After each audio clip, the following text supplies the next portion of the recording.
Buenas tardes. Bienvenidos a la Fundación Rafael del Pino. Muy feliz año a todos. En nombre del patronato de la Fundación, quiero agradecerles una vez más su presencia e interés. Reanudamos hoy nuestro programa de conferencias magistrales y lo hacemos con la solemnidad que requiere la presentación de un libro excepcional escrito por el profesor Nouriel Roubini, uno de los economistas de referencia mundial. Gracias, profesor, por estar aquí con nosotros. Con motivo de la inminente publicación en España, el día 18 de este mes, pero ya se puede reservar por Amazon, de su libro Megamenazas, las 10 tendencias globales que ponen en peligro nuestro futuro y cómo sobrevivir a ellas, editado por Deusto, el profesor Roubini impartirá la conferencia magistral que hoy nos convoca y compartirá con nosotros sus conocimientos y presentimientos. Gracias, profesor. Es un honor contar con su presencia por segunda vez en la Fundación. Recordamos perfectamente su conferencia magistral del 22 de octubre del año 2012, en la que nos ofreció una magnífica descripción de la situación económica de aquellos años, de los cambios de la política europea en relación con la deuda y, de acuerdo con su pensamiento, también se refirió a los riesgos que conllevaban dichos cambios. Si lo considero oportuno, luego si quiere hacer referencia a qué fue de sus propuestas de entonces. También quiero dar las gracias a Roger Domingo, editor del libro que hoy nos convoca.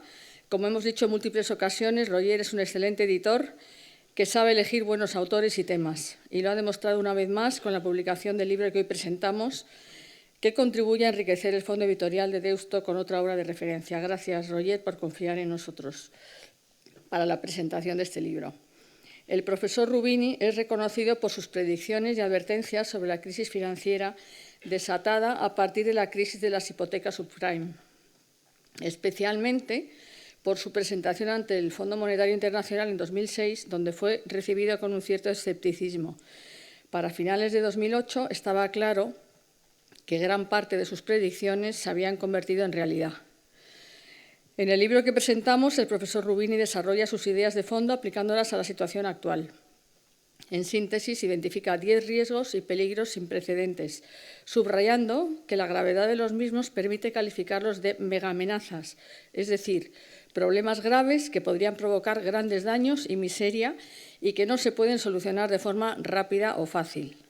En resumen, estas megamenazas se refieren al endeudamiento, la amenaza demográfica, con especial referencia a las pensiones de jubilación y a la asistencia sanitaria, los bajos tipos de interés y los altos precios de la vivienda, el riesgo de esta inflación, la crisis monetaria y la inestabilidad financiera, la balcanización de la economía mundial, la amenaza de la inteligencia artificial y la automatización, la nueva Guerra Fría y, por último, el cambio climático. De la lectura del libro se deduce que nuestra generación va a asistir al fin de la era del crecimiento económico, de la prosperidad sostenida, de la alta productividad, de la estabilidad y de la paz a la que nos habíamos acostumbrado. De no cambiar radicalmente las cosas, nos dirigimos hacia un periodo de inestabilidad crónica, conflicto y caos. Algunas de las frases del libro son contundentes, asustan e invitan a la acción inmediata. Para no extenderme, solo señalaré uno, en la página 361. Las megamenazas, y cito, se precipitan hacia nosotros. Su impacto sacudirá nuestras vidas y trastornará el orden mundial de una forma que nadie ha experimentado hasta ahora. Abróchate el cinturón de seguridad, va a ser un viaje movido en una noche muy oscura. Y no sigo para evitar caer en el pozo de la desesperanza, pero frente a todo ello debemos confiar en nuestras fuerzas y en la capacidad del ser humano para reaccionar ante situaciones próximas al desastre. La historia nos ofrece muchos ejemplos de dicha capacidad de reacción para superar las crisis. Nouriel Roubini nació en Estambul, vivió de niño en Irán, Israel e Italia, donde se graduó en la Universidad Bocconi de Milán en 1982. De nacionalidad estadounidense, obtuvo su doctorado en Economía Internacional en la Universidad de Harvard en el año 1988. Tras un periodo de docencia en Yale, actualmente es profesor de Economía en la Escuela de Negocios Stern de la Universidad de Nueva York. Asimismo, es cofundador y presidente de Roubini Global Economics, una consultoría dedicada a la investigación macroeconómica global y a la estrategia de mercado. Entre los años 1998 y 2000, el profesor Roubini fue economista principal para asuntos internacionales en el Consejo de Asesores Económicos de la Casa Blanca y ha trabajado para el Fondo Monetario Internacional, la Reserva Federal de Estados Unidos y el Banco Mundial. Ha publicado más de 70 artículos académicos y es coautor de los libros Ciclos políticos, teoría y evidencia en el año 97, Bailouts or Bail-ins en el año 2004, Cómo salimos de esta en el año 2010, que se presentó también en esta casa, y el que nos ocupa hoy. Los puntos de vista del profesor Roubini sobre cuestiones económicas son ampliamente citados en los medios de comunicación y es un comentarista habitual en programas dedicados al mundo de los negocios. Su columna mensual de Project Syndicate se publica en 29 idiomas en más de 100 países. Profesor Roubini, reciba nuestra más calurosa bienvenida, enhorabuena por este nuevo libro y sobre todo por su trabajo a lo largo de toda su carrera académica y profesional. Y denos, por favor, algo de esperanza para hacer frente a este futuro tan desesperanzado. Nos tranquilizaría. Muchas gracias.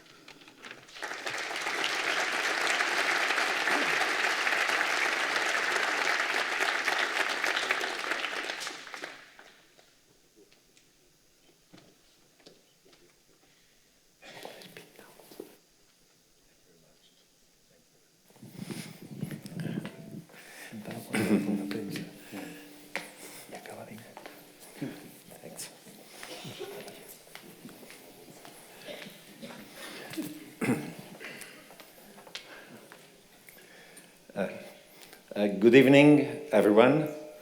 It's a really great pleasure and honor to be here. Thank you to the foundation and organizers for inviting me. I was here almost a decade ago. It's always wonderful to be back in Madrid. It's one of the great cities, not just of Europe, but of the world. Art, culture, history, society. So I have many friends here, so it's great to be back here and so on. I was flying from Israel this morning to Madrid, and I was thinking for a moment about the Spanish flu. So I searched online, tried to figure out the origins of it, and turns out that it has nothing to do with Spain. At the end of World War I, the censors were censoring all the bad news. This flu came out of Kansas or somewhere in the US, but Spain was a neutral country, so it was not as much censorship of the press at that time as in Europe or other parts of Europe or US. So people thought that actually this flu pandemic had started in Spain, but nothing to do with Spain. But the name stuck. And of course, 100 years later, just 3 years ago at this time of the year, there was a start of the COVID-19 global pandemics. And as you know, it affected and upheaved all our lives, my lives, your lives, and so on. You had to figure out how you survive, how you maintain your jobs and income or your businesses, how you're going to make sure you don't get sick, or if you get sick, you don't get hospitalized, if not anything worse, how you take care of your children and let them be able to survive and study and manage, and what would happen to your savings, your income, and your wealth, and so on. So suddenly, out of nowhere, a tail risk came out that people did not expect and completely changed our own lives. But if you think of it about more broadly, today we live in a time of what I call unprecedented, unusual, and unexpected uncertainty. So 4 U's, not just one.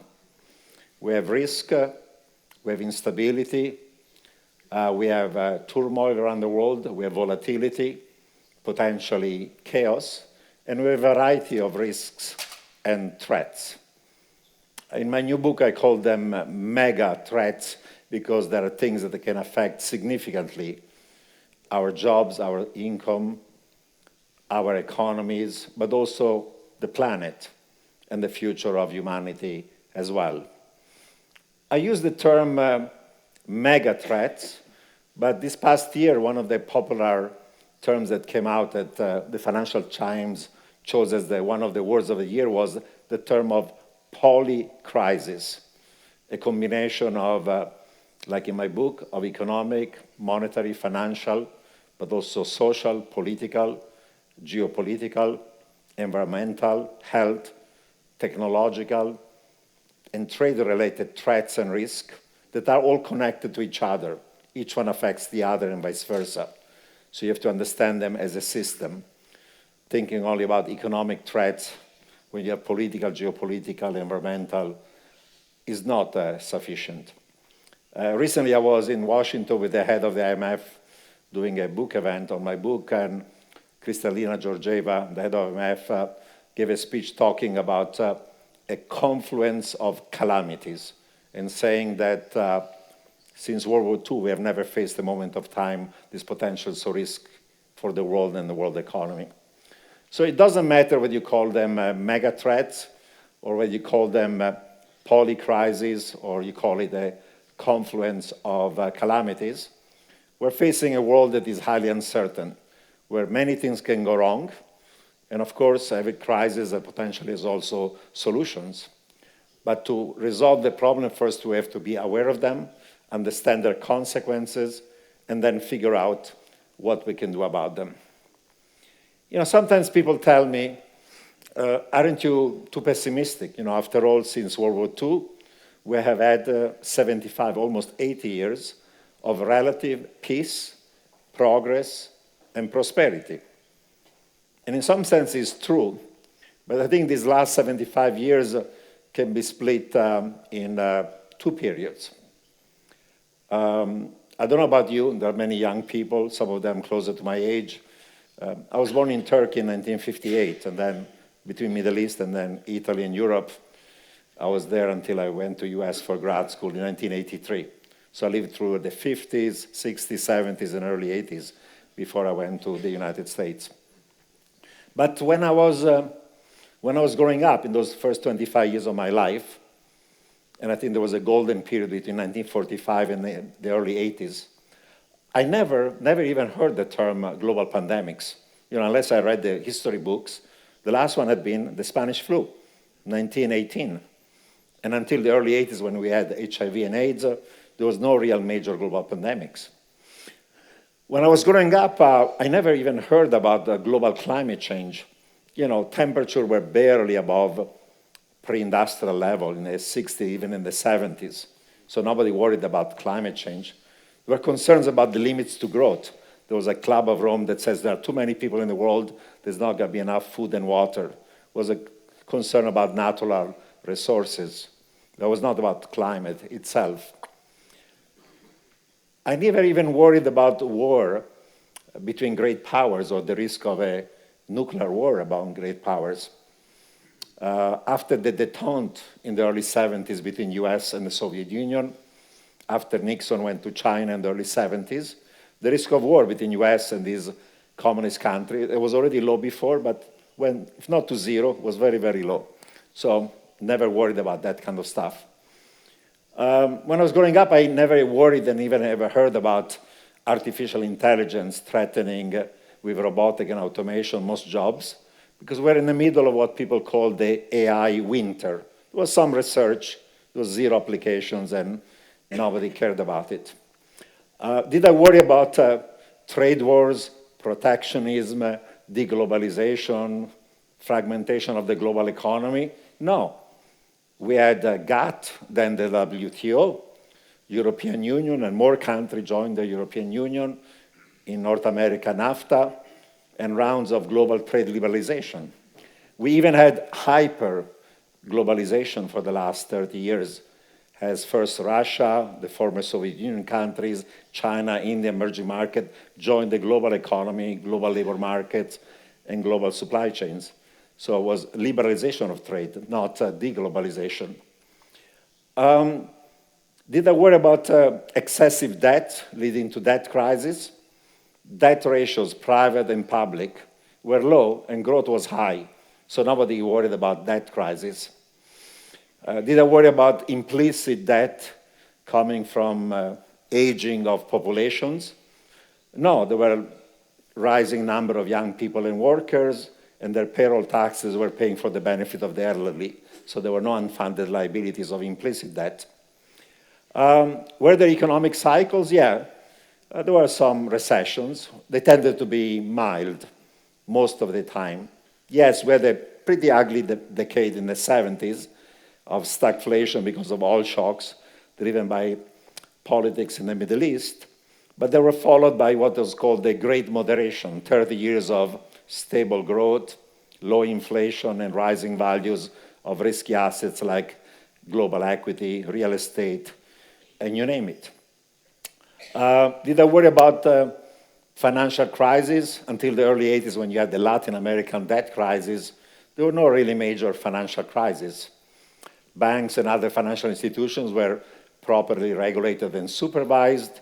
There were capital controls.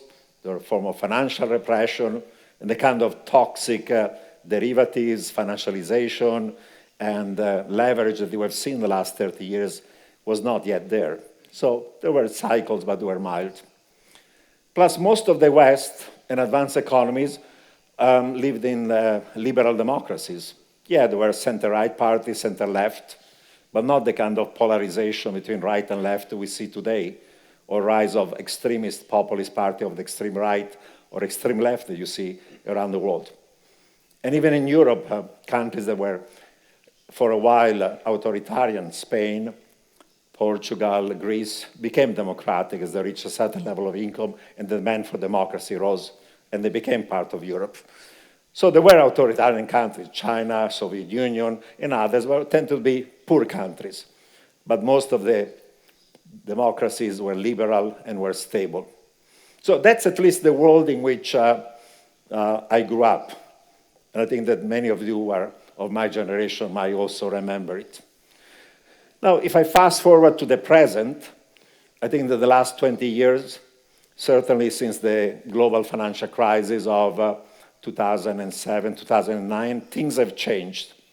And we're facing today mega threats that really didn't even exist. They were not even in the back of my mind when I was growing up in that golden period that I defined as end of World War II through the early 1980s. First, today, we have a number of revisionist powers, China, Russia, Iran, North Korea, and Pakistan. They're effectively allied. And they're challenging the economic, monetary, trading, financial, political, geopolitical, and security order that the US, Europe, and their allies around the world created after World War II. We already have actually not just a new Cold War between US and China, but there is a hot war between Russia and Ukraine. And it's not just between Russia and Ukraine. This is really a proxy war between the West and Russia, or between the US and Russia. And this terrible war could become unconventional if Putin decides at some point to use tactical nuclear weapons to try to stop the advance of Ukrainian troops, could also involve NATO. I don't know what's the probability, but that's the thing that we worry about. Henry Kissinger wrote a piece just last week saying that the Russia-Ukraine conflict could lead to World War III if it escalates in those directions. I just was in Israel, and Iran at this point is a threshold nuclear state. They've enriched uranium to a level to 60%, and going from 60 to 90, this weapon grade is just a matter of months. And Israel has to make a decision, tough, whether they do something about it or not, and what are the consequences for Israel, but for its allies, for the world, and also for the world economy.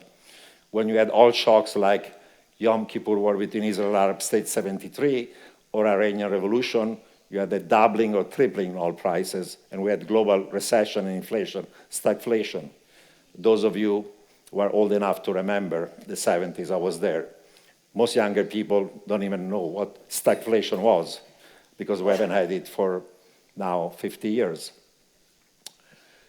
So, and the entire Middle East has a broader conflict between Iran and their own Shiite proxies and the Sunni state that are rival. So it's powder keg. We have a number of failed states: Lebanon, Syria, Iraq, Yemen, Libya, potentially others. And it's at the borders of Europe. And those failed states, like Syria, led to a massive migration, say in 2015, that challenged then the institution of Europe and created a number of tensions. within Europe that exist even today. And in Asia, there is this Cold War between US and China. It's not just on the issue of Taiwan, but who's going to be the hegemonic power in Asia. By the way, China has territorial disputes with half a dozen countries, not just Taiwan, with Japan, with India, with Malaysia, with Vietnam, with the Philippines, Indonesia, and you name it. And under some scenarios, this Cold War is becoming colder, could end up into a hot war between US and China on the issue of Taiwan. Just two months ago, the head of the US Navy said in an interview on the Financial Times that the risk of China invading Taiwan was a risk not 5 or 10 years from now. He said it could happen, he said, before 2024. This was October 2022. Before 2024 means 2023. We are 2023. I don't think it's going to happen this year, but eventually there'll be a collision on this issue. It's the old Thucydides trap. A rising power facing existing power leads most of the time to not just cold wars, but hot wars.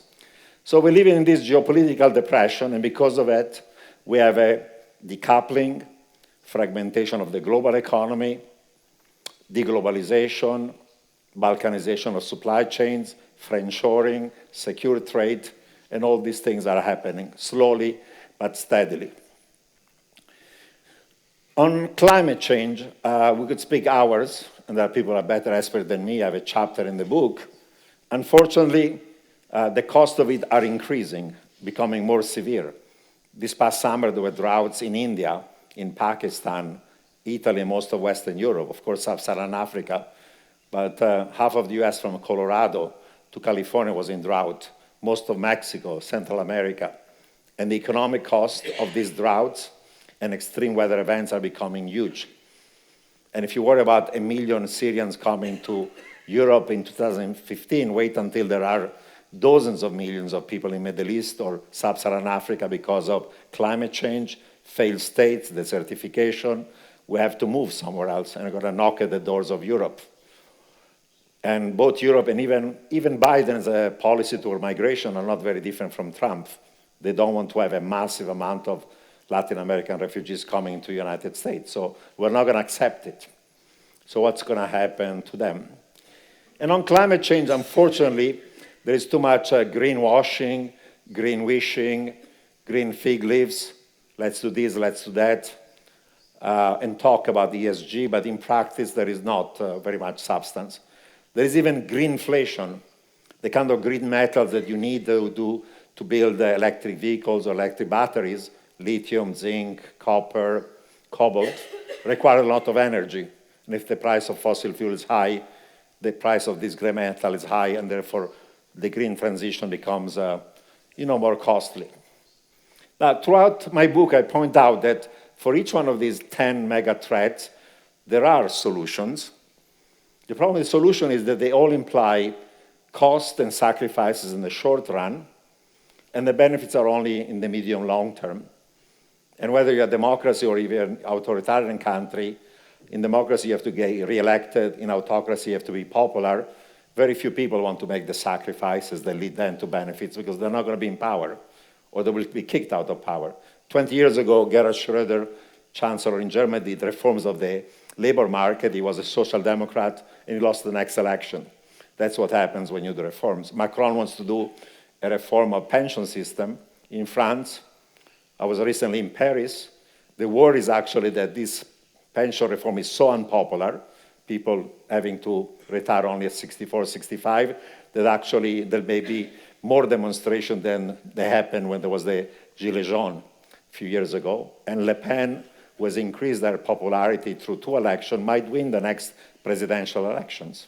If that were to happen, it could be the end of Europe, literally, because she's radical anti-Europe, anti-Euro, even more so than others in Europe. That's a meaningful threat, that actually Le Pen wins in 2027, if you do stuff that is unpopular. But if you don't do stuff that is unpopular, people are going to say, what have you done? He doesn't have even a legislative majority, and he might still lose the election, meaning whoever is going to choose to be, because he cannot run in 2027. So on climate change, it's still hard. Mitigation means net zero implies negative economic growth. That is not acceptable. Adaptation is usually expensive. And geoengineering solutions are like freak science. So we don't have yet the right solution. By the way, if you wanted to achieve the Paris Accord goals of not having temperature above 1.5%, the average carbon tax in the world should be $200 per ton. Today, the average in the world is $2, less in the US, a little more in Europe. Which government is going to go and lead to 100%, 100 times increase from 2 to 200 of carbon taxes? Now that fuel taxes are high because of the energy crisis from Russia, everybody's cutting those carbon taxes and fuel taxes, the opposite of what you want to do if you want to have the energy transition. So those are the bottlenecks and constraints, among others, to do the right thing. On global pandemics, is COVID something like a freak episode? It was terrible, but highly unlikely to happen. After all, a severe one like the Spanish flu occurred only in 1918. Think of it this way. Between 1918 and 1981 or so, for several decades, there was almost no major global pandemic, literally almost none. And suddenly, from 1980 on, we had HIV, AIDS, SARS, MERS, swine flu, various episodes of bird flu, Zika, Ebola, COVID-19, monkeypox, and it's going to be only a matter of time whether it's COVID-23 or 24 or something else is going to come out. And they're becoming more frequent, more virulent, and more dangerous. Why, suddenly? For 70 years, nothing, and then suddenly you have one after the other every other year. Turns out that many other reasons is that there is a relation, this is the connection between these type of threats, between climate change and global pandemics. Because as we destroy animal ecosystems through climate change, and we encroach on them, those animals that carry pathogens, bats, pangolins, and others, get closer to livestock animals and to humans. And they're called zoonotic diseases because they transfer from animal to human. So that transmission from animal to human becomes more likely as we destroy the planet. So the two things are not uncorrelated, and because of that, it's going to get worse. And this is not the last one, it's not going to be the worst one. Climate change releases a huge amount of methane. The tundra in Siberia is melting. Methane is coming out. Methane has 10 times more greenhouse gas emissions than CO2. It's a disaster. And there are pathogens, freaky viruses and bacteria were frozen in the tundra or in Greenland that actually they've recently discovered as things get defrosted. So God knows which kind of freaky viruses being frozen for thousands of millions of years could emerge and which kind of diseases can come out. So all these things are linked to each other. Now, short term, of course, some of these threats are medium long term. Risk of major war, another huge pandemic, and things of that sort. In the short term, we have to worry about the fact that there is a return of inflation, and not only inflation, but also recession. It's odd. Usually, when you have inflation, you have strong economic growth, too much demand.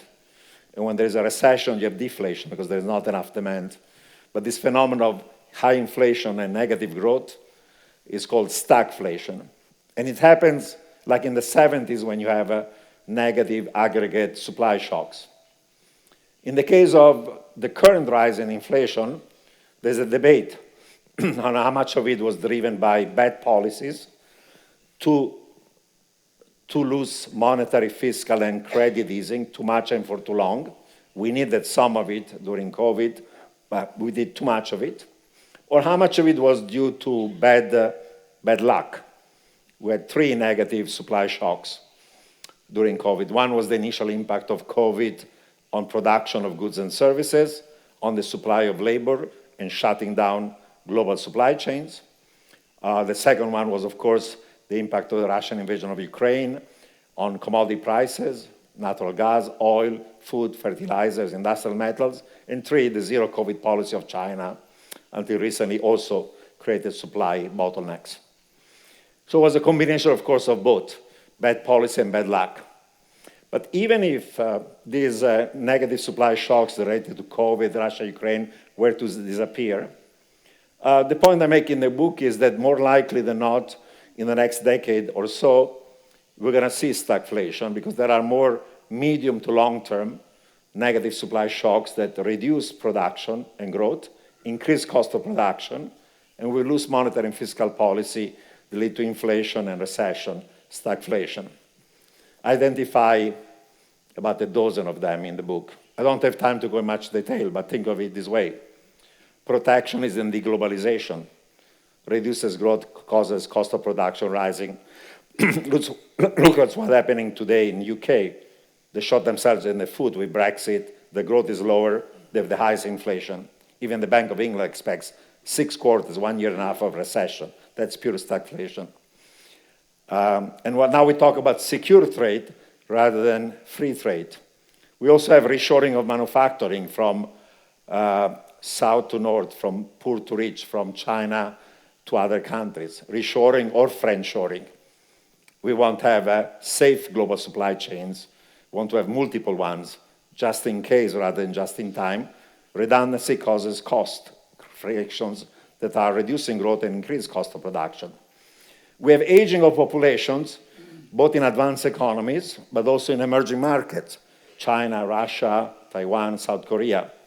Aging tends to be inflationary because young people work, produce, and tend to save. Older people tend to retire, not produce, and they consume, they dissave. The impact is stagflationary. In the past, we had massive amounts of migration from south to north, from poor to rich, to Europe, to the United States, and that kept a lead on wage growth. Now we're restricting migration, and that's going to be one of the reasons, maybe rightly so, labor is stronger, but it's going to cause wage inflation more than the past. This geopolitical depression and this decoupling between US and China, as I said, is going to cause balkanization and reduction of growth and increasing cost of international trade in goods, in services, movement of capital, labor, data, technology, information. Climate change, by the way, is also stagflationary. Even before Russian invasion of Ukraine, food prices were spiking. Why? You have droughts all over the world, desertification, lack of water, food prices rise. Or it has an impact on energy cost. While rightly bashing producers of oil, natural gas, fossil fuels, say, you're emitting all this emission, we tell them, shareholders and stakeholders, don't finance them.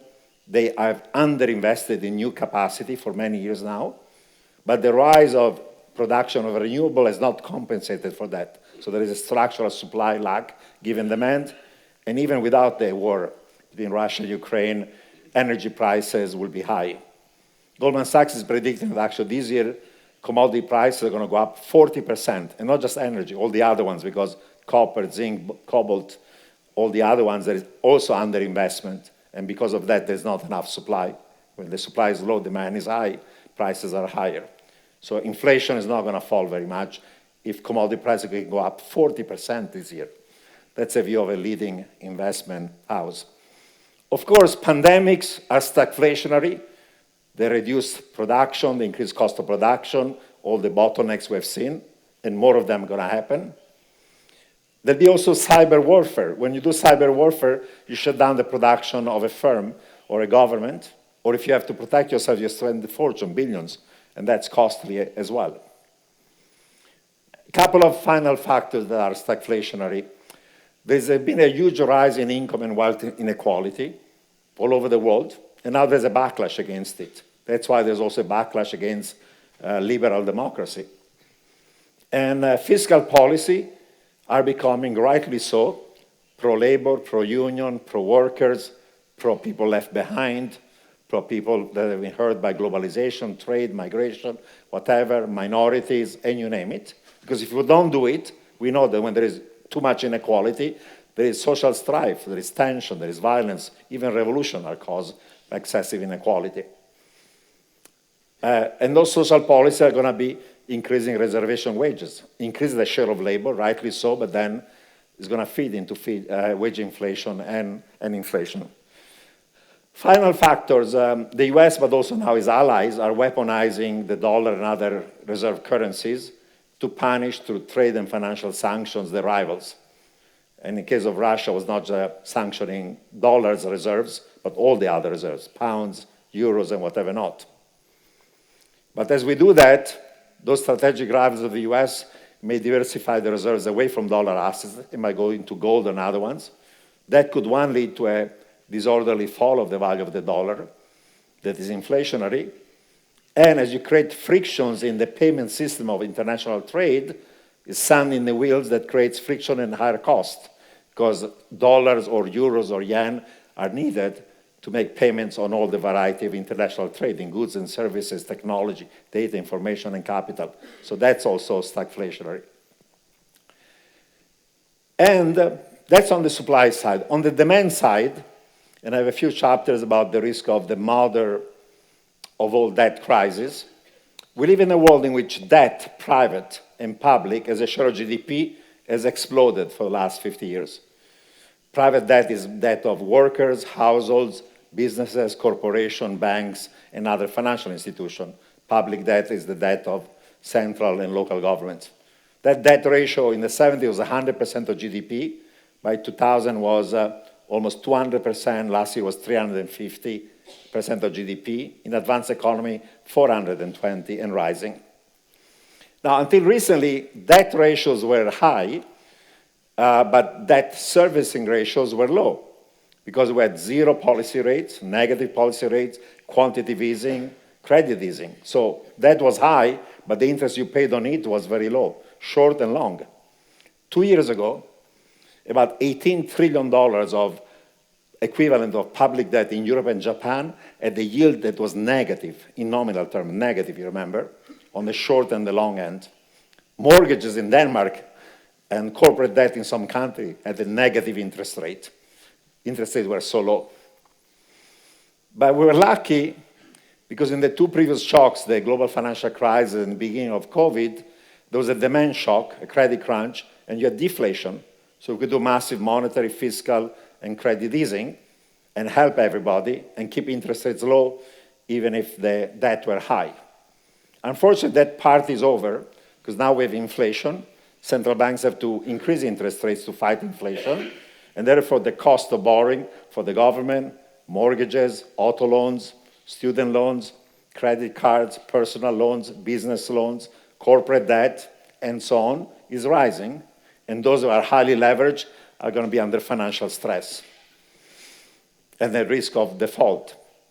That's why I fear that the current recession is not going to be short and shallow. It's going to be one severe because inflation is going to remain higher than otherwise. Central banks will have to increase interest rates more than they expect today. My view is the ECB is not going to be able to stop at 3% on one side, and there is so much debt in the system that we are in the debt trap. If we raise interest rates to fight inflation, not only because of an economic crash, we can risk a crash in the stock market, bond yields, credit spreads, borrowing costs, and so on, and the two feed on each other and make it a more severe recession. And on top of explicit debt of the government, we have also implicit debt. The number of younger people is shrinking, we're restricting migration, the number of elderly is going up, and the payroll taxes of the young have to pay for the benefits of the old, and when the young are going to be retired, there's not going to be enough money for them, and therefore we have to do pension reforms that are political and popular, and so on. Now, given that there's so much debt, my view is that eventually governments are going to wipe out the real value of that debt with inflation. Because if you have nominal fixed interest rate debt, surprise inflation can reduce the real value of the debt. Meaning if you don't want to raise tax or cut spending, the path of risk resistance is the inflation tax. And that's why debt ratio have fallen this past year, because inflation has surprised on the upside, even in Spain. So unfortunately, we'll end up in equilibrium where on the supply side, you have negative supply shocks. There is so much debt that you have to monetize it. And then equilibrium is inflation, recession, stagflation, but you don't avoid the debt crisis because eventually interest rates become higher and becomes unsustainable. You're just postponing the problem. All of these problems are also leading, together with the rise in inequality, to a backlash against liberal democracy, unfortunately. Across the world, advanced economies, emerging markets, you have Putin in Russia, Erdogan in Turkey, Orban in Hungary, Kaczynski in Poland, Meloni was elected in Italy, Le Pen could win in France. These neo-Nazis, Swedish Democrats are part of the coalition in Sweden. You have the Brexit phenomenon was a populist backlash. In the US, you had the Trump phenomenon. And on the left, in Latin America, it used to be the case that you had a couple of populists of the left, Argentina, Venezuela, but look at the last 2 or 3 years, Mexico, Colombia, Chile, Peru, Brazil, they all moved to some degree of populism of the left, to different degrees of extremism, but it is so. And in Brazil, the choice was between an authoritarian populist of the right, dangerous like Bolsonaro, and a Lula that in his second mandate did terrible. First administration of Lula was okay. And think about the risk that is coming to liberal democracy. In the US, we had January 6th of 2021, almost a military coup, failed. Just last week, you had something similar happening in Brazil. Those of you who are old enough remember 1981, I think it was February 23rd, when there was an attempted military coup and your parliament was taken over for a day. It failed. But you cannot take democracy for granted.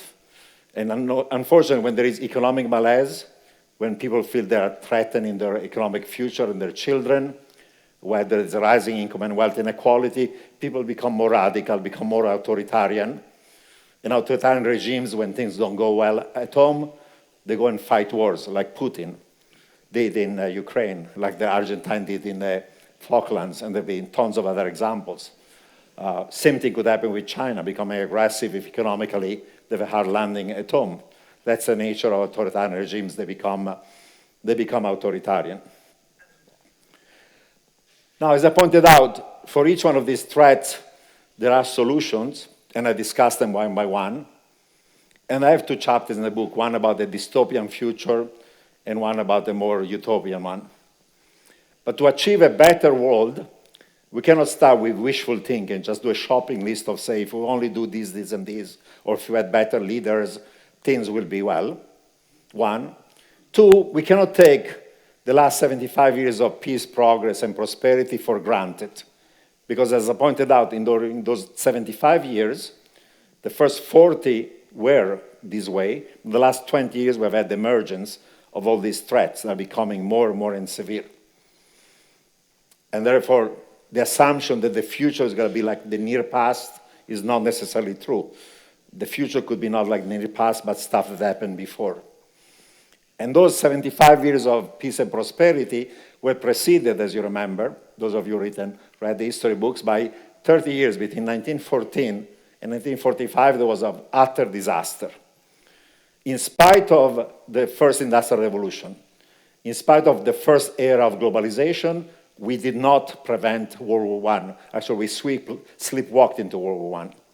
And after World War I, we had the Spanish flu, then we had the stock market crash of 29, the beginning of the Great Depression, trade wars, currency wars, inflation, hyperinflation, deflation, financial crisis, debt defaults.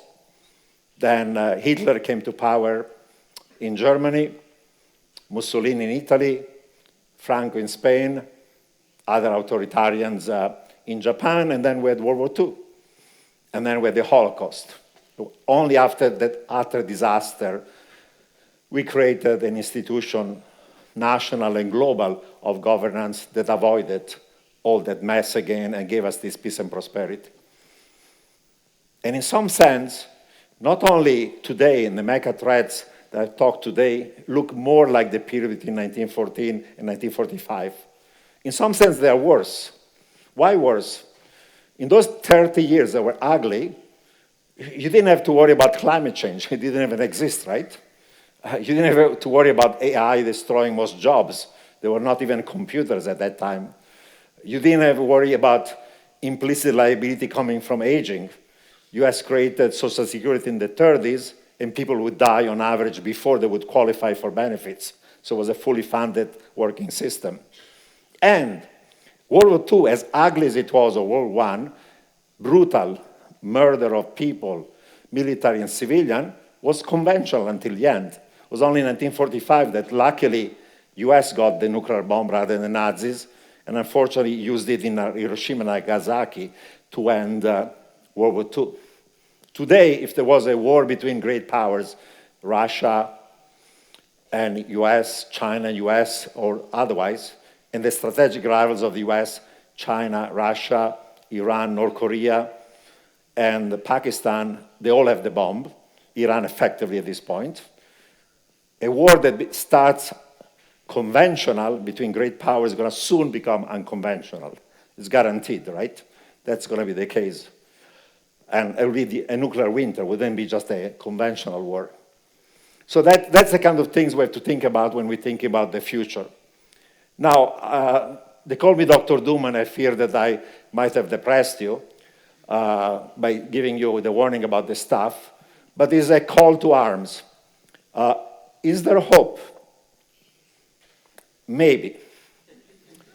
But the hope has to come from stop kicking the can down the road, stop putting our heads in the sand as if we were ostriches, stop pushing the snooze button every time somebody sounds the alarm and says there are risks and threats we have to address, stop living like zombies who pretend that we live in a world that is like it used to be, where there are threats and continue sleepwalking into disaster, and realize that each of us individually, we can do stuff.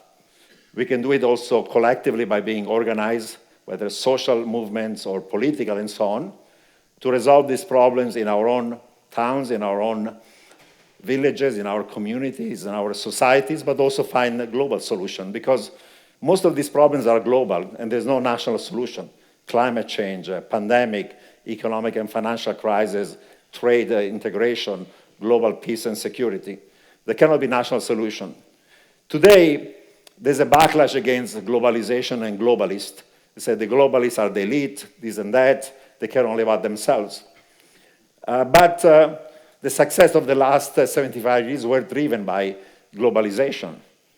Europe alone, if it had not united, would be a bunch of small countries that have no influence on global affairs. Even Germany is a uber power economically, geopolitically immediate without Europe, in a world in which you have China, US, India, and so on. So European integration gives leverage to Europe. And countries like Spain and others greatly have benefited. Not that globalization doesn't have its own pitfalls, it has to be sustainable, it has to be inclusive, let's make sure people are not left behind. But we live in a connected world where everything affects everything else. Problems are global, you have to provide global public goods, and you need global governance, whether we like it or not. And I think that Europe is a success story from that point of view. In spite of all the problems, uniting, integrating has been good for Europe. It's going to continue to be good if Europe sticks together, as opposed to divides each other together. So my point is, and I'll conclude on that, we have to stop essentially living in a dream. It's going to become a nightmare. We have to be aware, we have to get organized, we have to be serious about it, and individually and collectively make sacrifices that are going to be painful, but the benefits for ourselves, our children, and humanity at best over time. And I hope that we're going in that direction, that is the utopian one, as opposed to a more dystopian one. So it's a call to action. The time to act is now, not wait until the future. We have to start now to change the world for the better. Thank you.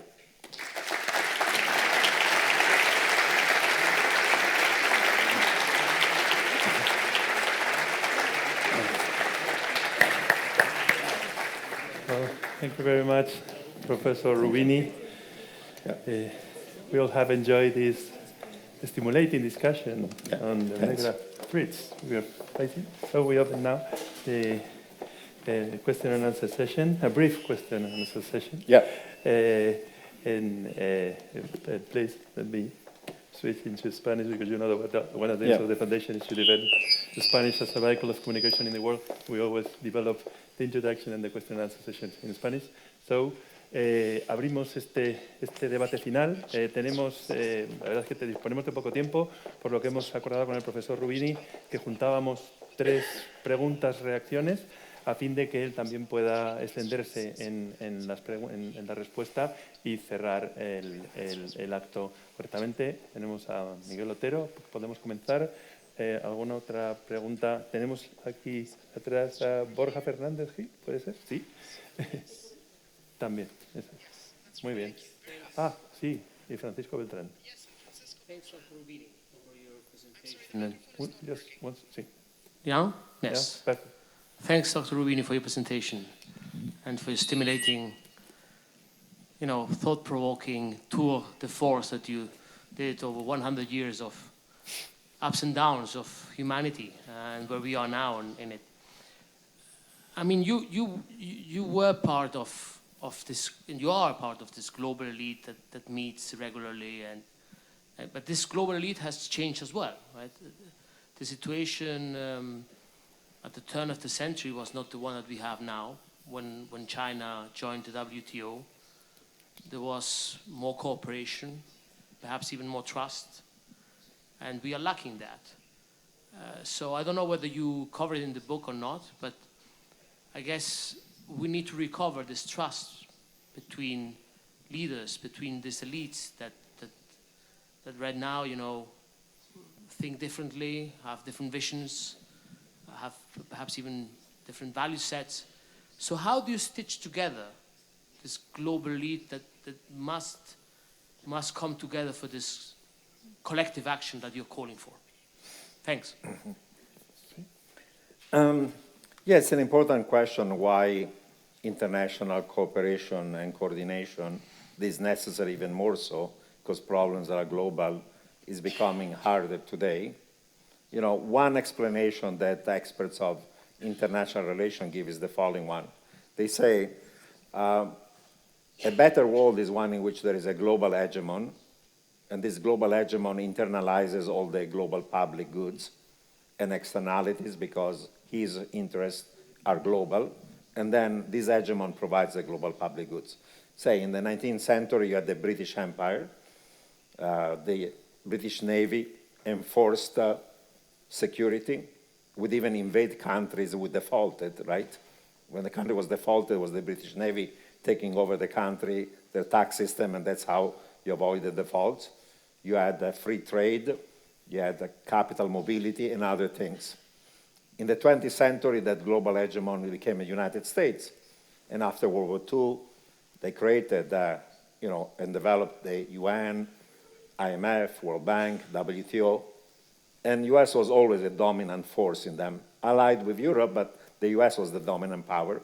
And US provided security in Europe. That's why we didn't have major wars in Europe. In Asia, think of it, you could have had many wars between China and India, and Japan, and Indonesia, and Philippines, Vietnam, you name it. It didn't happen. Why? Because the US Navy was enforcing security. So some people don't like the US military forces, but for the last 75 years, they ensured peace in Europe and peace in Asia. And if US was not with NATO in Europe, the Russian bear will be more aggressive. If US was not in Asia, the Chinese will be more aggressive. So we live instead now in a world of rivalry between great powers, many multiple ones, US, Europe, China, India, and others. And they have very different ideologies, very different economic systems. China is state capitalism, authoritarian, and now aggressive in Asia. And they cannot agree on the provision of global public goods. They're fighting on issues of trade, of global security, on the environment. Look at the mess with COVID-19. There was no agreement. Everybody was doing their own thing. And now US is blaming China, China blames the US, and so on.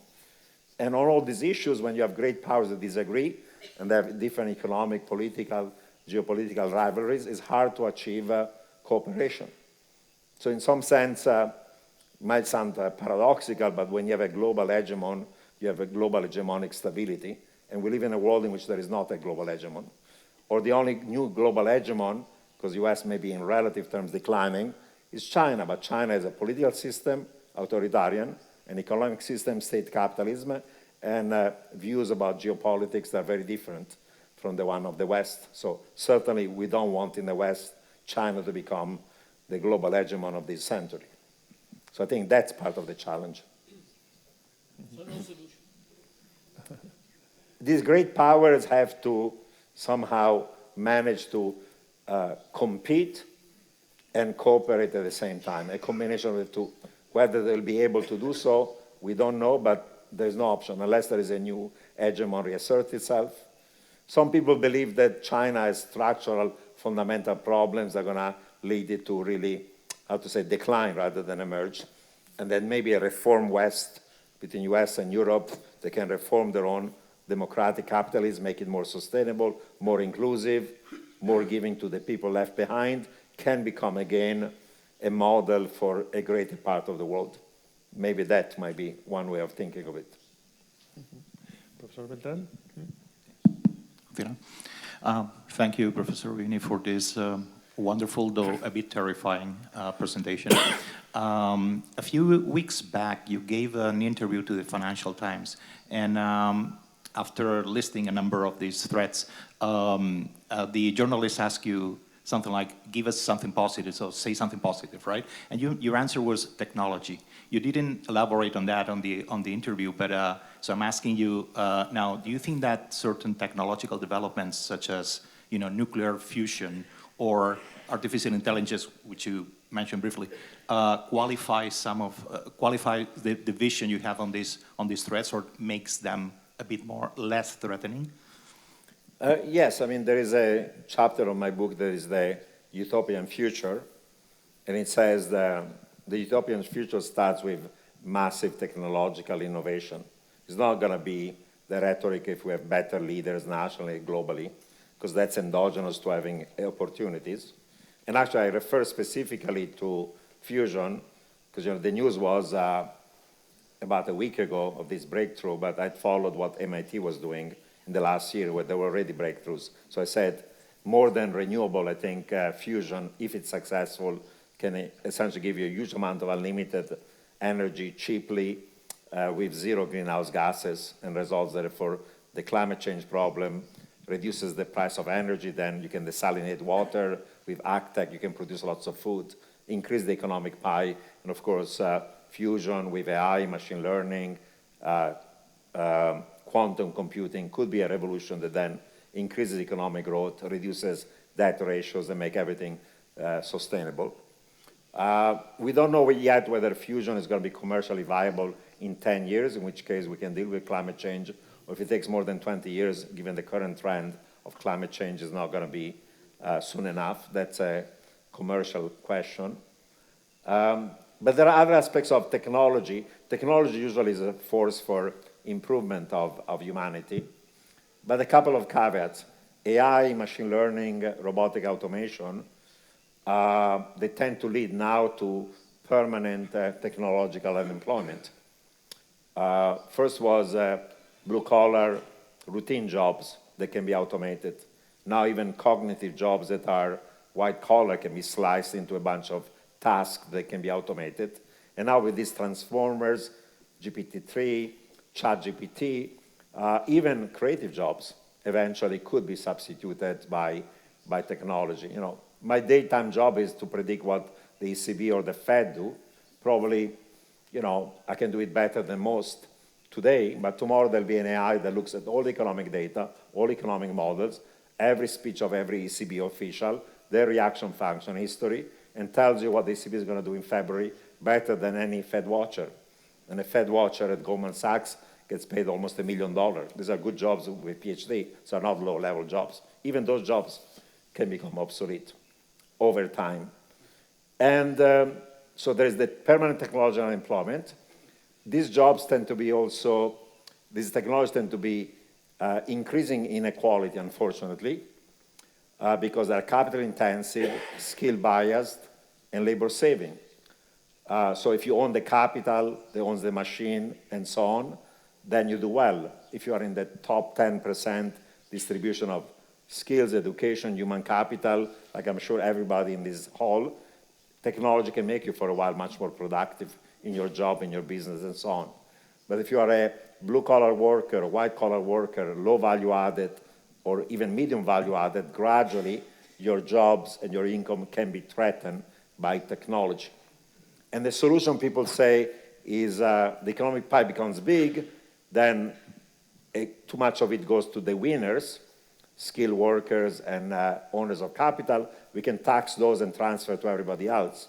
Universal basic income, universal basic provision of public services is true, but you create a group of society larger that is essentially unproductive, and you give them a welfare check. People like the dignity of job. They don't want to just say, okay, I have a welfare check. They want to be a productive member of society. So politically, that solution is not ideal. And the final dark side of technology is technology, increases the economic pie, but many technological innovation occurs because there is a government that wants to build a bigger weapon to fight bigger wars, to become stronger geopolitically. That happened before World War II, before World War I, and today the race about AI is not only about who's going to dominate the industries of the future. There's a book written by Eric Schmidt this past year, former CEO of Google, together with Henry Kissinger, the greatest American geopolitical strategist of our time. And they speak about the rivalry between US and China on AI, say who's going to win that race is a zero-sum game. Not only is going to dominate the industries and the firms of the future, but it's going to be also the leading geopolitical, military, and security power, because all weapon systems are going to be based on drones, semi-autonomous vehicles, robo-soldiers, cyber, and you name it. So the future of warfare has to do with the AI race.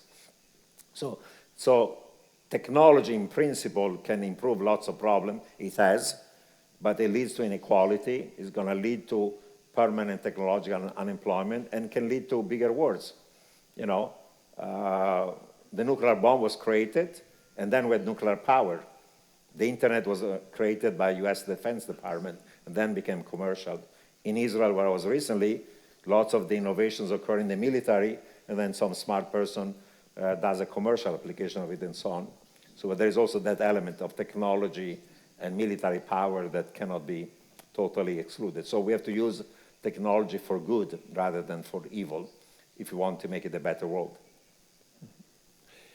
Professor Fernando Gil. Hello, good afternoon, or better said, good night. Thank you. I have two questions for you, and I have to say thanks to people here. First, to you for coming here to Spain to just explain what is going on in the world, the coming economic world. And secondly, say thank you to you for coming, and to Vicente for handling this house in the way that he's doing. And we are lucky because we got as many people as you having this kind of conference. Thank you to both. So the first question is, what do you think about this new situation that we got now in the world, about these mega, as you said, companies, not trend, but companies like Facebook or Amazon, which it looks like a monopoly. It could be dangerous for the market, Facebook and so on, this kind of big companies. And secondly, if you think that could affect in one way to the world. And secondly, it's another person who just texted me sending this question. He's not here, but he's a little bit ill. And he just asked me if, what do you think about the financial situation in the markets? Because it looks, for an investor, do you think that an investor have to be invested in the market today or not? Because rates, the interest rates looks like it's going to be high because of inflation, first. Yep. And secondly, equity market doesn't look like a very sure place to invest now. So that's all, and thank you for coming. Thank you, Mr. Roubini. Thank you. Well, on your first question, even outside of the tech sector, there has been an increasing concentration of power in the corporate sector, where in a number of sectors, the number of firms is smaller. There is less competition, and oligopolistic firms can price more greater margin, more profit margins, but hurt the consumer. In the tech sector becomes even more so, because in the tech sector there is not just economies of scale, but also economies of network, right? If everybody's using Facebook, billions of people, it's more beneficial if only a few people do so. So those will become dominant in social media or in search or in whatever not, and each one, or e-commerce, so each one of them is almost like a monopoly. Google in search, Meta in social media, Amazon in e-commerce, and so on and so on. So there is even more so because of the network externalities. And not only they have more economic power, they also have more political power. They can influence a lot of decisions politically and even geopolitically. You know, these billionaires, when they become very rich, then they want to control some media companies, you know, whether it's Twitter or Bezos who took over Washington Post and so on. So they can also have a political influence. And we also know that social media can be a source of divisions between polarization, because of the echo chambers that reinforce stuff, can be a source of misinformation, disinformation. And actually the rivals of the US and the West, who cannot yet challenge us militarily, know that they can, in societies already divided, like Europe, US, you can create more division by using misinformation as a way of creating tensions of one sort or another. And Russia and China, Iran, North Korea are doing more of it because that's their comparative advantage if they're aware of it. You know, and social media can be also highly, you know, addictive. Young generation where, you know, looks like whenever you get more likes or followers on Instagram, it's the same dopamine high that you get when you get crack cocaine. I don't know how many times a person can use crack cocaine in a day, maybe once or twice. Well, you can be on social media 24/7. Literally, it has that toxic connotation, leads to fear of missing out, people comparing themselves to lives that don't exist, young generation of teenagers, both men and women, becoming more depressed and anxious. So there are also all these toxic elements that we have to deal as a society. So the whole point about how we regulate and control big tech and how we deal with the negative impacts of various aspects of tech has not been addressed, in part because they're very powerful. So we need to do more about it. Otherwise, it's going to have lots of different types of damaging, you know, effects. You know, on the second question, you know, last year was the first time in many decades in which you lost money, not only on equities, but also on your bonds. Because when the bond yields becomes higher, the price of long bonds falls. So you lost more money actually in your bonds than your equities.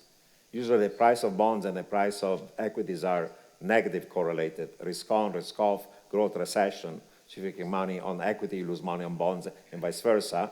So if you have a 60-40 portfolio, 60 equity, 40 bonds, or 70-30, on average you do fine. Last year, equity went down, and bond yields went up, and the price fell. So you lost money on safe bonds more than on equities. And the reason is when the negative correlation depends on inflation being low. When inflation is high, inflation rises, long rates rise, the discount factor for dividends becomes higher, therefore the price-earning ratio falls. And it falls more for long-duration assets like tech stocks or growth MVC, because the flow of dividends is farther in the future. So they tend to be more sensitive to interest rates than typical stocks. That's why S&P fell 15%, NASDAQ fell 30%, and all these growth tech stuff fell 50, 60, 70%. And of course, all those bubbles, crypto, meme stock, SPACs down 80, 90%. So pretty much public equity, private equity, tech, growth, bubbles all went bust because interest rates rose. So you lost money on that. And then as yield was higher, the price of the bonds was lower, so you lost money on your bonds. So there was no diversification. Now, the optimists believe there'll be a short and shallow recession this year, that as you have 2 quarters of negative growth, inflation collapses, wage inflation, and ECB and the Fed, by the second half of the year, cut rates, growth returns, and you have happy endings for growth, for jobs, and for the stock market. Stock market goes up, bond yields fall, inflation is lower, so you're going to make money on bonds and on equity this year, at least in the second half, after a bumpy first half. That's true if you have a softish landing, what people call a short and shallow recession, a couple of quarters, and then everything goes normal. If inflation remains higher for whatever reason, and if these negative supply shocks persist, then it's not enough for the ECB to go to 3%, they have to go to 4 or more. It's not enough for the Fed to go 5%, they have to go 6. And as you do that, the recession is more severe. It's a real hard landing, not a short and shallow recession. And then the crash of the stock market is more. Bond yields are higher. Credit spreads for the private sector, borrowing costs are higher. Then you have a financial crash that makes the recession worse. And a worse recession makes the debt problems more severe. You can end up into something uglier where you lose money, again, on bonds and on equities and on any risky asset. So it depends on your view of the world. If you believe in a short and shallow recession, first half is going to be sideways, bumpy, but there's light at the end of the tunnel by the middle of the year. If you think that things are going to be worse, then this year could be as bad as last year, both for risky assets and for what are traditionally safe assets. So you have to assess in which scenario you are. I'm not going to tell you in which scenario I am. You can guess. Thank you very much. Este es un buen broche final porque desafortunadamente no tenemos tiempo para extender más aún el diálogo con el profesor como nos gustaría. Lo entenderán porque le hemos sometido al tercer grado. Ha llegado esta mañana, se ha metido a desarrollar entrevistas de prensa y termina ahora este diálogo. O sea que no podemos pedirle que extienda todavía más este acto y por ello permítame terminar con la gratitud de la Fundación. La gratitud, por supuesto, al profesor Roubini, ¿no? Que nos ha obsequiado con esta segunda visita para presentar de nuevo su obra, ¿no? Esperamos verle muy pronto, ¿no? Esperamos que la próxima vez no venga usted con la crisis acompañando su obra, ¿no? Y la verdad que deseamos que en este roadshow que está llevando a cabo por todo el mundo tenga el mayor de los éxitos y que lo tenga con esta obra. Y esto me vincula al siguiente agradecimiento, ¿no? Agradecimiento a Roger Domingo y a Editorial Deusto, ¿no? Por siempre acompañarnos en estos eventos en los que tenemos la oportunidad de presentar obras como esta, que seguro que será otro éxito en la línea editorial de Deusto. Y como no, gracias a todos ustedes por acompañarnos en este primer hito del programa de conferencias magistrales de la Fundación Rafael del Pino. Continuaremos ofreciéndoles propuestas interesantes, esperamos, en las que vamos a profundizar precisamente en estas megamenazas que el profesor ha descrito de forma magistral, ¿no? Nos ha puesto deberes, ¿no? Tenemos que hacer el esfuerzo de que estas megamenazas no se materialicen. Tenemos trabajo. Muchísimas gracias a todos. Gracias, profesor.